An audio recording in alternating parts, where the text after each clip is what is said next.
Preview.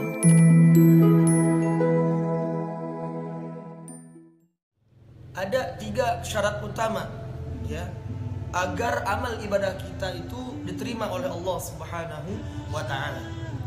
Apa saja? Yang pertama, iman kita kepada Allah Subhanahu wa taala itu harus didasari dengan keimanan, dengan keyakinan yang benar sesuai dengan tuntunan yang baginda Rasulullah SAW ajarkan kepada kita. Ya, itu yang pertama. Mengapa saya mengatakan demikian? Karena memang perlu saya ucapkan, perlu saya sampaikan. Kenapa? Karena banyak di luar golongan sana ya yang menyerang kaum awam, yang menyerang orang-orang yang tidak mengetahui ya.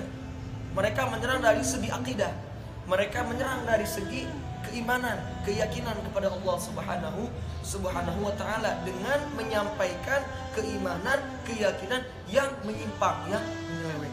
Itu yang pertama ya. Yang pertama, syarat agar diterimanya amal ibadah kita oleh Allah Subhanahu wa taala adalah apa? Iman kita harus benar kepada Allah Subhanahu wa taala. Yang kedua, syarat utama yang kedua agar amal ibadah kita diterima oleh Allah Subhanahu wa taala itu ibadah kita harus sesuai dengan tuntunan yang baginda Nabi besar sallallahu alaihi wasallam ajarkan kepada kita. Misal kita mau melaksanakan sholat ya, maka kita harus diwajibkan mengetahui apa itu rukun-rukun sholat, apa saja hal-hal yang dapat membatalkan sholat, apa saja syarat sah sholat, itu harus diketahui. Kenapa? Karena memang begitulah tuntunan yang baginda Nabi besar Muhammad sallallahu alaihi wasallam ajarkan kepada kita. Yang kedua itu. Yang ketiga, ya, agar syarat utama ya agar amal ibadah kita diterima oleh Allah Subhanahu wa taala itu apa? Itu harus didasari dengan ikhlas, niat karena Allah. Tidak boleh kita ada niatan ria, pengen lihat orang, atau bahasa kids zaman now-nya itu, zaman di era milenialnya itu apa? Caper ya. Biasanya anak-anak muda itu caper ya, itu cari perhatian. Tidak boleh. Misalkan kita mau ibadah, kita tiba-tiba rajin ibadah saum, ya kenapa? Karena pengen menghadap ke calon mertua misalkan, atau ingin menghadap ke wanita salah satu lawan jenis yang kita sukai. Nah, enggak boleh. Tapi kita harus apa? Mengikhlaskan niat semata-mata hanya untuk menggapai ridha Allah Subhanahu wa taala. Itu. Jadi ada 3 syarat utama ya agar agar amal ibadah kita itu diterima oleh Allah Subhanahu wa taala. Oke, tadi yang pertama apa? Kita bahas. Yang pertama apa? Keimanan kita harus benar kepada Allah Subhanahu wa taala. Lalu timbul pertanyaan, bagaimana Ustaz cara mengimani Allah Subhanahu wa taala dengan baik dan benar? Ya. Apakah dengan cara membayangkan Allah itu bagaimana? Apakah dengan cara membayangkan apakah Allah itu memiliki benda, memiliki bentuk, ya, seperti halnya kita? Apakah Allah itu berjenis kelamin laki-laki atau perempuan? Tidak. Akan tetapi cara mengimani Allah Subhanahu wa taala yang baik dan benar adalah cukup dengan meyakini di dalam hati dengan sebenar-benarnya tanpa ada keraguan sedikit pun bahwasanya Allah Subhanahu wa taala itu ada. Dan adanya Allah Subhanahu wa taala itu tidak serupa dengan adanya makhluk. Jelas, ya. Allah Subhanahu wa taala itu ada, dan adanya Allah tidak membutuhkan terhadap tempat. Adanya Allah tidak membutuhkan terhadap makhluk. Adanya Allah tidak serupa dengan makhluknya baik dari segi zat, sifat dan af'al, ya.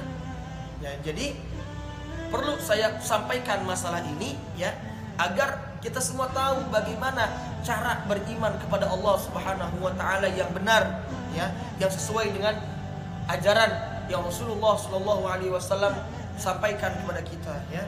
Karena apa? Karena banyak di luar sana golongan-golongan orang yang tidak bertanggung jawab ya. Golongan-golongan orang yang menyesatkan umat terutama kepada orang-orang awam dengan melalui apa? Menyelewengkan akidah atau keyakinan mereka terhadap Allah Subhanahu wa taala. Mereka mengajarkan kepada orang-orang awam itu bahwasanya Allah Subhanahu wa taala itu apa? Memiliki tajsim, mereka mengajarkan kepada orang awam itu mengajarkan dengan keyakinan tajsim, keyakinan orang-orang mujassimah, ya akidah tajsim, tidak orang-orang yang menyamakan Allah dengan makhluknya. Ini tidak benar ini. Makanya perlu saya sampaikan dan saya tegaskan ini ya. Banyak orang-orang sana yang menyampaikan bahwasanya Allah Subhanahu wa taala itu duduk bersemayam di atas arsy dengan dalil Ar-Rahmanu 'alal 'arsy istawa. Ya, Ar-Rahmanu 'alal 'arsy istawa, Allah Subhanahu wa taala itu duduk bersemayam di atas arsy. Ya, akan tetapi duduknya Allah itu ya duduk sebagaimana kehendak Allah itu mereka. Ya, ini tidak, kita sebagai golongan Ahlus Sunnah wal Jamaah ya ini tidak menerima. Ya, kenapa tidak menerima? Karena jikalau dikatakan duduk, Allah Subhanahu wa taala itu duduk, maka sama halnya mereka seperti menyamakan Allah, menyamakan sifat Allah dengan sifat-sifat makhluknya. Sedangkan Allah Subhanahu wa taala itu Maha suci dari itu semua. Allah Subhanahu wa taala berfirman dalam Al-Qur'an surah Asy-Syura ayat 11 apa? Laisa kamitslihi syai' wa huwas samiul basir. Ya, Allah Subhanahu wa taala itu tidak ada sesuatu pun yang serupa dengannya, baik dari satu segi maupun beberapa segi. Pada Allah Subhanahu wa taala. Ya. Ini amalan yang paling utama. Bahkan sampai ditegaskan di dalam sebuah hadis ya. Baginda Nabi Muhammad SAW bersabda, afdalul a'mali 'alal itlaq imanun billahi wa rasul. Ini secara mutlak bahwasanya amal yang paling utama, yang paling afdal setelah apa alat itlaq ya, alat itu secara mutlak itu apa? Iman kepada Allah dan iman kepada Rasul. Jelas. Itu yang utama. Nah, yang kedua itu apa? Agar amal ibadah kita diterima oleh Allah Subhanahu wa taala itu harus sesuai dengan tuntunan yang Nabi Muhammad sallallahu alaihi wasallam ajarkan kepada kita. Bagaimana caranya? Caranya dengan kita mengetahui syarat-syarat salat, hal-hal ketika ingin melaksanakan salat ya, apa saja rukun-rukunnya, ya, apa saja hal-hal yang dapat membatalkan salat ketika salat, puasa, apa saja yang dapat mewajibkan puasa, membatalkan puasa dan sebagainya. Nah, lalu timbul pertanyaan, bagaimana cara untuk mengetahui hal yang demikian? Ya, cara untuk mengetahui hal yang demikian, ya tidak lain tidak bukan dengan mencari ilmu, dengan belajar ilmu agama. Karena belajar ilmu agama juga adalah sebuah kewajiban bagi kita sebagai umat muslim. Sebagaimana yang ditegaskan dalam sebuah hadis yang diriwayatkan oleh Al-Imam Al-Baihaqi, bahwasanya Rasul bersabda apa? Talabul ilmi fariidatun ala kulli muslim. Ya, itu redaksi yang sahih yang benar sampai situ ya. Karena ada beberapa redaksi yang menyebutkan talabul ilmi fariidatun ala kulli muslimin wa muslimat. Akan tetapi redaksi yang benar, redaksi yang sahih itu adalah talabul ilmi fariidatun ala kulli muslim. Dah sampai situ. Dan Nabi baginda Muhammad SAW bersabda, talabul ilmi fariidatun ala kulli muslim, bahwasanya mencari ilmu agama itu atau belajar ilmu agama itu hukumnya fariidah, wajib bagi siapa? Ala kulli muslim, bagi setiap muslim, wajib hukumnya ya. Akan tetapi tidak semua ilmu ya, tidak semua ilmu Allah Rasul itu wajibkan kepada kita. Ada ilmu-ilmu yang tertentu ya, yang Rasul itu mewajibkan kepada kita untuk mempelajarinya, yang termasuk dalam hadis ini, yang masuk dalam kategori hadis ini. Jadi para ulama itu menafsirkan makna daripada hadis ini talabul ilmi. Nah, ilmunya di sini itu para ulama menafsirkan ilmu din ad-daruri. Ya, ilmu din ad-daruri. Apa itu? Ilmu agama yang pokok. Jelas. Ilmu agama yang pokok. Apa saja ilmu agama yang pokok? Seperti masalah akidah, 2 kalimat syahadat, masalah fikih, masalah bersuci, taharah, tata cara salat, puasa dan lain sebagainya. Nah, ini wajib untuk dipelajari. Kenapa? Karena ini sesuai dengan ibadah kita sehari-hari. Salat kita laksanakan sehari-hari. Kalau kita salat kita tidak mengetahui ilmunya, bagaimana? Apakah sah? Kita salat, kita beribadah tekun tanpa didasari dengan ilmu, itu hanya menghasilkan sia-sia ya. Hanya mengeluarkan rasa letih dan capek doang ya. Contoh kecilnya kayak gini aja. Jikalau ada orang yang bodoh, orang yang tidak mengetahui ilmu agama ya, orang yang tidak mengetahui ilmu agama, dia melaksanakan sholat ya, akan tetapi dia tidak belajar ilmu agama. Jangankan masalah rukun deh, masalah baca Fatihah aja dulu. Fatihahnya dia tidak pernah belajar bagaimana tata cara membaca Fatihah yang baik dengan benar. Dia baca Fatihah salah. ngawur, ya. Dia baca Fatihah ngawur, ya. Nah, jikalau bacaan Fatihah dia itu salah, otomatis satu rukun daripada rukun sholat itu gugur, tidak terpenuhi. Sedangkan jikalau rukun-rukun sholat itu tidak terpenuhi, maka tidak sah sholatnya seseorang. Jikalau sholatnya seseorang itu tidak sah, maka apakah akan diterima oleh Allah? Tidak.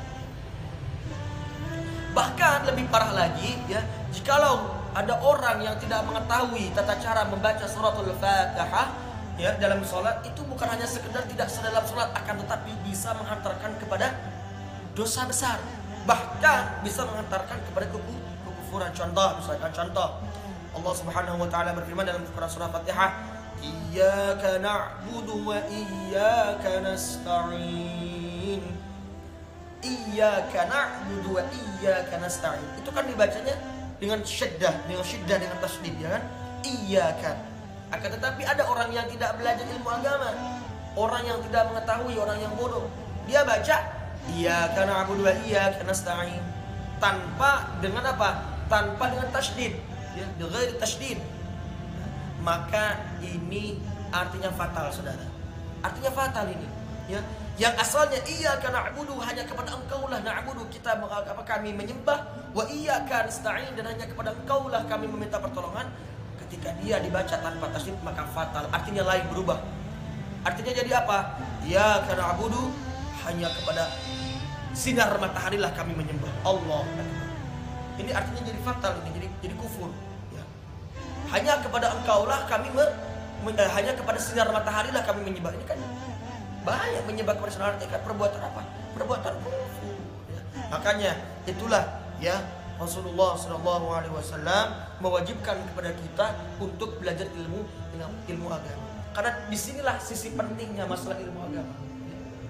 Jikalau kita tidak tahu masalah ilmu agama, maka jangan harap amal ibadah kita bisa diterima oleh Allah Subhanahu wa taala.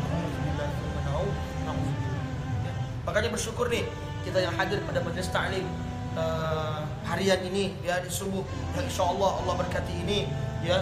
Kita semoga senantiasa selalu istiqamah dalam menghadiri majelis-majelis ta'lim, majelis-majelis ilmu, majelis-majelis zikir, ya, majelis-majelis yang di dalamnya, ya, banyak disebutkan, ya, masalah-masalah ilmu atau syiar-syiarnya Allah Subhanahu wa taala. Itu yang kedua. Secara singkat aja, ya, karena waktunya udah mepet, udah siang. Selanjutnya yang ketiga, agar amal ibadah kita diterima oleh Allah Subhanahu wa taala, itu harus senantiasa disertai dengan keikhlasan niat, hanya semata-mata menggapai ridhonya Allah Subhanahu wa taala.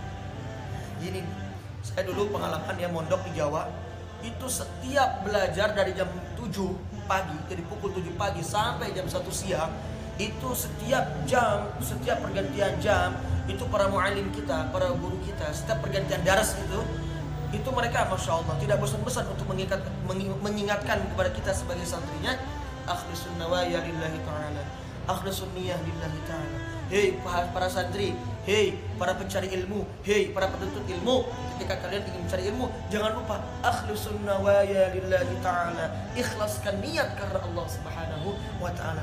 Jangan karena kalian belajar ilmu agama karena takut oleh gurumu. Jangan kalian kalau tidak belajar ilmu agama itu takut dihukum. Jangan karena kalian belajar ilmu agama itu karena ada percikan niat riya di dalam hati. Jangan ada sedikit pun kalian itu apa? Belajar ilmu agama sebagai santri ada sedikit pun rasa ingin dilihat orang atau sombong. Ini tidak boleh. Itu sewaktu saya di Jawa itu ngaji gitu, Masya Allah. Nah, oleh karena itu, ya, saya mengimbau kepada kita semua hadirin jamaah Majelis Ta'lim Nurul Yaqin, ya, untuk senantiasa ketika kita ingin melaksanakan ibadah, wabil khususnya umumnya ketika kita ingin melakukan amal-amal kebaikan yang lainnya, mari senantiasa mengikhlaskan niat karena Allah Subhanahu wa ta'ala. Agar apa? Agar amal ibadah kita diterima oleh Allah Subhanahu wa ta'ala. Jelas ya sampai sini, ya.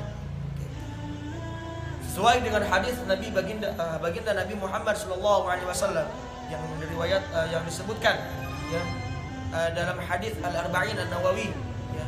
Hadis nomor pertama itu apa? Innamal a'malu binniyat wa innamal likulli imrin ma nawa. Sesungguhnya amal itu sesuatu amal yang kita lakukan itu tergantung dengan niat kita.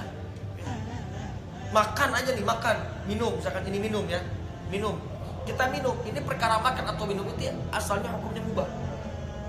Mubah ini, tidak dapat pahala, tidak dapat dosa, pokoknya gak ada apa-apa perkara yang mubah kita minum atau makan. Ya, akan tetapi kita niatkan di dalam hati, ya, kita niatkan di dalam hati, ya Allah, aku minum minuman ini, minuman teh ini, memakan makanan yang telah Engkau rezekikan, anugerahkan kepada kami ini, ya, hanya semata-mata untuk mencari ridhamu, hanya semata-mata untuk memperkuat diri, untuk melaksanakan ketaatan kepadamu, untuk senantiasa menjadi tenaga agar kami kuat dalam melaksanakan ibadah kepada Bismillahirrahmanirrahim. Lak lak lak. Jadi pahala. Yang tadinya mubah tidak dapat pahala, ketika kita niatkan baik semata-mata ikhlas karena Allah Ta'ala, dengan diniatkan untuk kita kuat melaksanakan ibadah atau ketaatan kepada Allah Subhanahu Wa Ta'ala, maka yang tadinya berhukumnya mubah maka berubah menjadi mendapatkan pahala. Ya. Jelas habis ini.